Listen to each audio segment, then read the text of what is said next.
Willow Pond. I've got the whole pond to myself, and I'm going to try to see if I can catch myself some channel cats this morning. Using the Team Catfish Sudden Impact on my hog seeker. So stay tuned. Hopefully I have some fish to show you.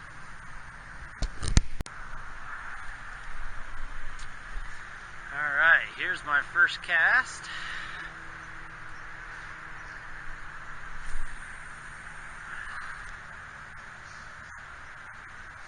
As you can see, I had this whole pond to myself this morning. Once again, this is Willow Pond. They stock this pond with trout, channel catfish, bluegill, and largemouth bass. Yeah, walking the shore to get to this spot that I like over here, normally I would see a bass just in the distance, but I didn't see one today. Yeah, this is a community pond. It gets fished pretty heavy. Time in the water was 7:45. It's now 7:55. Yeah, in the summertime, usually around July, August, and September, they don't plant the trout in here. They just plant channel cats, and then sometime in September, they start bringing back the rainbows, and they stock it pretty heavy right before winter. And then you can pretty much catch trout all year long as long as the water's open. This pond does freeze over. They do not allow you to ice fish on it. So once it's frozen, you're just out of luck. You can't fish. I would say every state has a pond like this. If not, all of them should. I mean, this is really close to my house. I can already tell it's been a while since they planted this pond, just because I know I've been here the day after they planted. Couldn't keep my line out there fast enough. That was the day that me and my father-in-law did the afternoon catfishing. That was the day after they planted. Look in the cards in the top right corner. I'll post that link to that video of the afternoon catfishing there. It's called Afternoon Cats, I believe, is what I named it. But that was a day right after they planted them. So I can pretty much tell it's been a while since they planted them, just because I'm really surprised I haven't even gotten just a little bump yet. But that doesn't mean nothing. It means it could mean too that they're not really hungry. They're not feeding right now. You know, it's a warm morning already. I mean, we're supposed to get into the high 90s today. Not a cloud in the sky. Well, Willow Pond. I'm on the Utah DWR. They have a fishing report there, and they're saying Willow Pond is green. It's good fishing. Stocking report. I found it on my phone. Last time they put channel cats in here was on June 9th, and they released 500 channel cats. And back in May 26th, they released 600 channel cats. They started to put wiper in here, wiper bass in here. 148 on June 15th and 101 on June 30th. So that tells me fishing's gonna be real slow. I should have checked this report before I came here. But that doesn't mean anything, you know. I mean, fish are gonna be here still, you know. They haven't all been caught. It is a 2-bag limit on any species other than bass. I'm on my third hole, where I know they are. I was in a half hour over here, half hour over there in that hole, and then I moved over to the hole that's over here. And so I'm thinking here in the next little bit, I'm gonna leave it, and it's 8:30 right now. If I don't get anything by 8:45, the river is really close by. I want to try to catch something before I have to go to work. So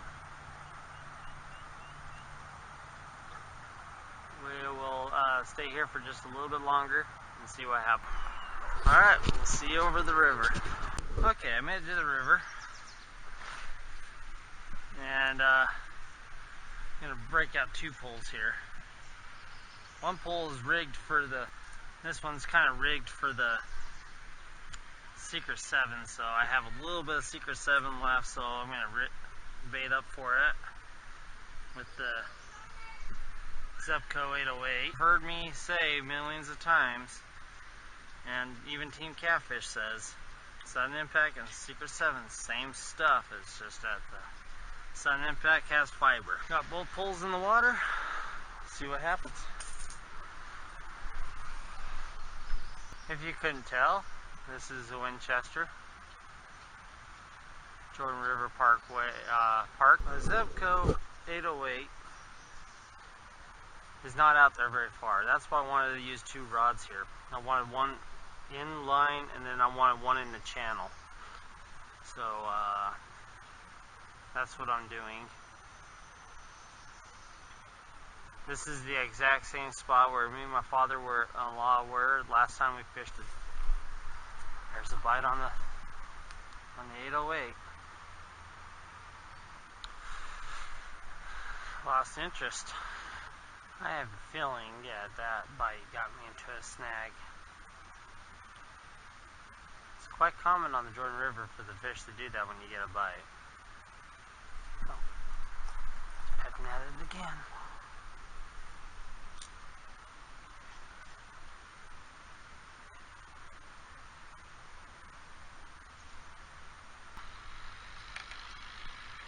That was a hard hit on the hog seeker.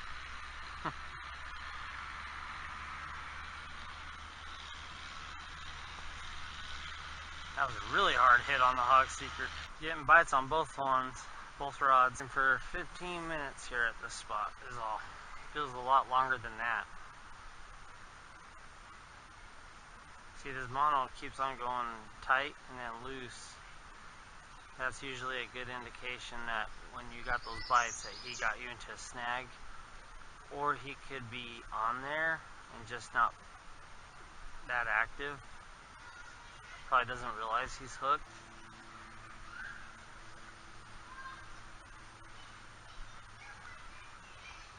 Alright, there's a fish on that line. That duck did some pulling, so that would be some indication to that fish that something's not right if he is sitting there hooked and not knowing it.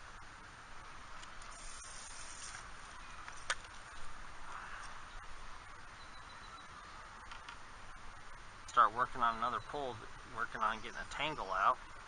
The other one will start biting. It's always been the case in my situation. I'm sure you guys can relate. You're screwing with one pull. Or when you're sitting down to eat a sandwich. Now, I remember I watch a lot of Muddy River catfishing. And there's a couple times I see Chris pulling a sandwich out of the cooler. It never fails when he starts eating.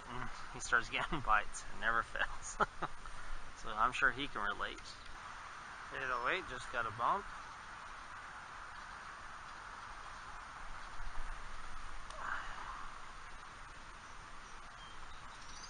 Come on, baby. Come on, baby. Oof. Too early. It's like one fish tasting one and runs to the other one tasting that one and turn around and do it all over again. Okay, so the 808 has a double action hook with a bait tube. That's why I'm using the Secret 7. If it had a treble hook, I would be just using the Sudden Impact and calling it a turd. So the double action, I'm not really going to even press on setting the hook on this one. I want to see if I can get a hook set right in the corner of the mouth like it's supposed to happen. So I'm just going to let this one hit.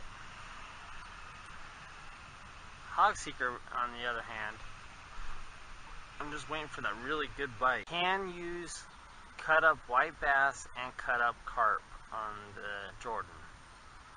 Me and my father-in-law were talking about that, and we're like, you know, we just need to start doing that. So next time me and him come fishing here together, we're going to try to fish for a carp or a white bass, and then obviously fish for channel and the others, but if we catch one, then we're gonna, that pole we caught one on, we're gonna rig that up for bait, for cut.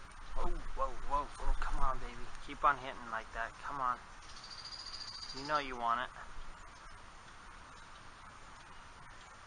Both of them got pretty good bites, so I'm gonna check the baits.